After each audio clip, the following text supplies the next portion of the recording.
एक राजमहल में एक बहुत ही अच्छा किंग था और सब लोग उसे बहुत पसंद करते थे और लोग चाहते थे कि अब इस राजा के समान कोई दूसरा राजा बने। और यही सबकी आशा थी, यही सबका एक भरोसा था, क्योंकि बुजुर्ग हो चला चला था और लोग यही सोचते थे कि जैसी पुरानी प्रथाएं हैं कि राजा का बेटा ही राजा बनता है या राजा जिसे नियुक्त करता है अपने मंत्री अधिकारी वफादार व्यक्ति को, वही किंग बन सकता है। लेकिन ये जो राजा था बहुत बुद्धिमान था और अच्छा भी था, लोग बहुत पसंद इसे करते थे। इस राजा ने बिल्कुल हट करके एक नई तरकीब निकाली कि मेरे बाद जो राजा होगा उसका चुनाव मैं इस तरीके से करूंगा। और राजा ने अपने राजमहल में बच्चों को बुलाया, जवान टीनेजर बच्चों को बुलाया और इन बच्चों को बुला करके राजा ने अपनी बात को कहना शुरू किया कि मेरे बाद अब जो राजा है वो होगा जो 1 साल के बाद इस परीक्षा में सफल हो जाएगा। तो सारे बच्चे सोच रहे थे, अरे परीक्षा क्या होगी, कोई सोच रहा मैं राजा बनूंगा, लेकिन परीक्षा क्या होगी पहले वो तो जान ले। राजा ने कहा ये परीक्षा बहुत ही साधारण सी परीक्षा है, आपको मैं एक बीज दे रहा हूं, एक सीड दे रहा हूं और आपको जाकर के एक आ, मिट्टी का एक पोट लेना है, एक बर्तन लेना है, उसमें इस बीज को डालना है, फिर उसमें पानी डालना है, इसे धूप में रखना है और 1 साल के बाद आपका ये जो सीड है, क्या प्लांट के रूप में या क्या पौधे के रूप में सुंदरता इसकी क्या होगी, कैसे आप इसे परवरिश करेंगे, उसके बाद जिसका मैं प्रशिक्षण करने के बाद मैं बताऊंगा कि कौन जो है इस राजमहल का राजा होगा। तो सभी लोग बड़े खुश थे। राजा ने सबको बुलाया, सबको बीज दिया और सबको भेज दिया। सब लोग अपने घरों में चले गए और जब ये अपने घरों में चले गए, उन्होंने उस बीज को जिस तरीके से प्लांट करना था किया, पानी डाला, जो कुछ करना था किया। और ये बच्चे जो स्कूल में आते थे, मित्र थे काफ़ी, और कह आपस में बातचीत करते थे, अरे यार मेरा जो प्लांट है ना वो अंकुर आना शुरू हो गया है।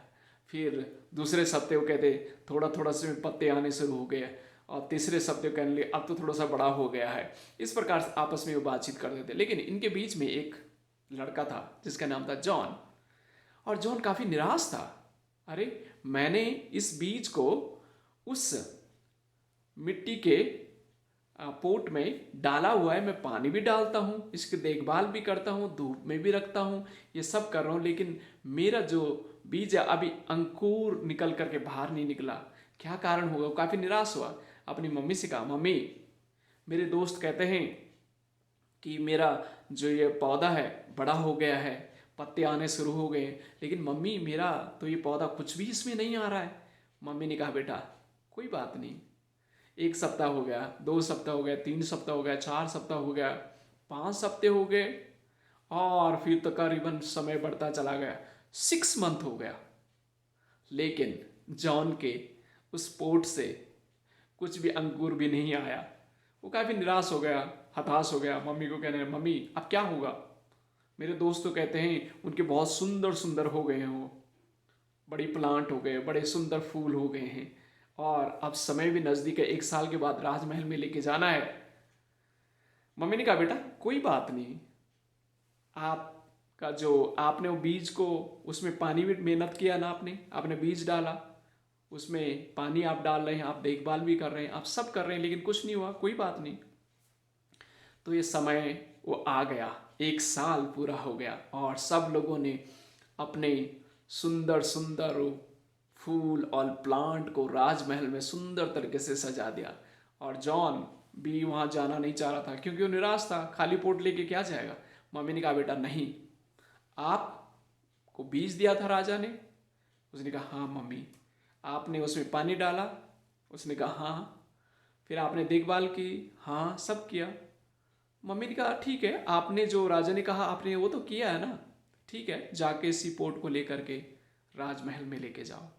और जब चारों तरफ सुंदर सुंदर प्लांट और फूल से सजा हुआ था, राजा काफ़ी इन चीज़ों को देखते काफ़ी बहुत ही खुश हुआ और बहुत ही प्रसन्न हुआ। लेकिन राजा चलता चलता चलता सबका भ्रमण किया और सब लोग देख रहे थे कि आज राजा का अनाउंस होगा, एक नया राजा बनेगा। सब लोग देख रहे थे और ये जॉन चुपचाप पीछे ही छुप गया, क्योंकि उसे शर्म लग रही। उसके दोस्त जो है उसकी मजाक बना रहे थे, उसकी खिल्लियाँ उड़ा रहे थे, उसके ऊपर हंस रहे थे। राजा जब वहाँ से होकर के गुजर रहे थे, राजा ने एक पोट को देखा जिसमें ना पौधा है ना कुछ, एक खाली पोट है, वो बर्तन है। राजा ने कहा ये किसका है? फिर सब लोग और भी हंसने लगे। फिर राजा ने आदेश अपने सिपाही गो और इस लड़के को मेरे पास लेके आओ। तो राजा के सिपाही जाते हैं, उसे पकड़ करके ले करके राजा के पास आते हैं और ये काफ़ी डरा हुआ, काफ़ी घबराया हुआ, और लोग और खिलियाँ उसके मित्र उड़ा रहे हैं और हंस रहे हैं उसके ऊपर। राजा ने कहा और कि इसको मेरे पास ले गया और इसको राजा के पास लाया गया। और ये बहुत डरा हुआ, बहुत ही, क्योंकि उसे यह डर था कि राजा कहेगा खाली आप इस पोट को लेकर के आए हैं यहाँ, तो शायद राजा मुझे काट देंगे या कुछ नुकसान मेरा करेंगे। लेकिन जब राजा ने अनाउंस किया, सबकी आंखें खुली की खुली रह गई और सब चकित हो गए। राजा ने कहा अब इस राजमहल का जो किंग है, राजा है, ये जॉन, ये लड़का होगा जिसकी पोट में कुछ भी नहीं। तो सारी प्रजा इस बात को देख करके सवाल करने लगे, राजा क्यों? ये देखो सुंदर सुंदर पौधे प्लांट इन्होंने लाए और आप इसको राजा बनाने की इजाजत दे रहे। राजा ने कहा जब मैंने आपको बीज दिया था, वो बीज मालूम है कैसे था? वो बीज था, उबला हुआ बीज था, उसमें कभी प्लांट नहीं आ सकती थी, हरियाली नहीं आ सकती थी। आप लोगों ने देखा जो बीज मैंने आपको दिया था और उसको आपने हटा करके दूसरा बीज डाला और सुंदर सुंदर पौधे, सुंदर सुंदर प्लांट आप आज मेरे राजमहल में लेके आ रहे हैं। लेकिन जॉन, जैसा उसे बीज दिया गया था, मुझे भी मालूम था वो कभी पौधा नहीं बन सकता है। इसने मेहनत किया, ये ईमानदार है, ये वफादार है, ये विश्वास योग्य है, और एक विश्वास योग्य व्यक्ति ही इस राजमहल का राजा बन सकता है। और जॉन को उस देश का एक राजा बनाने के लिए उसका अभिषेक किया जाता है और जॉन जो है किंग बन जाता है। आज संदेश क्या है आपके लिए, मेरे लिए? आप और मैं अपने जीवन के सफलता पाने के लिए बहुत सारी तरकीबें अपनाते हैं, लेकिन मैं आपको उत्साहित करना चाहता हूँ, आप अपने जीवन में ईमानदारी बना के रखें। अगर आप हॉनेस्ट होंगे, लोग आप पर ट्रस्ट करेंगे, भरोसा करेंगे। आप ईमानदार बने, आप मेहनती बने, मेहनत करते रहें। कई बार आपकी मेहनत का फल शायद उस समय नहीं आएगा जब आप उसे देख रहे हैं, लेकिन उसका प्रतिफल आपको 100% मिलेगा अगर आप ईमानदार हैं, अगर आप भरोसेमंद हैं, अगर आप विश्वास योग्य हैं। आप कभी भी घबराइए नहीं, आप कभी भी डरे नहीं, मेहनत करते रहें। मेहनत का प्रतिफल हमेशा अच्छा ही होता है, जैसे जॉन के साथ हुआ। लोगों ने उसकी खिल्लियाँ उड़ाई, निराशा उसके सामने थी, लोगों ने उसे बेवकूफ़ समझा, लेकिन वो अपनी हॉनेस्टी और अपनी ईमानदारी में वफादार बना रहा।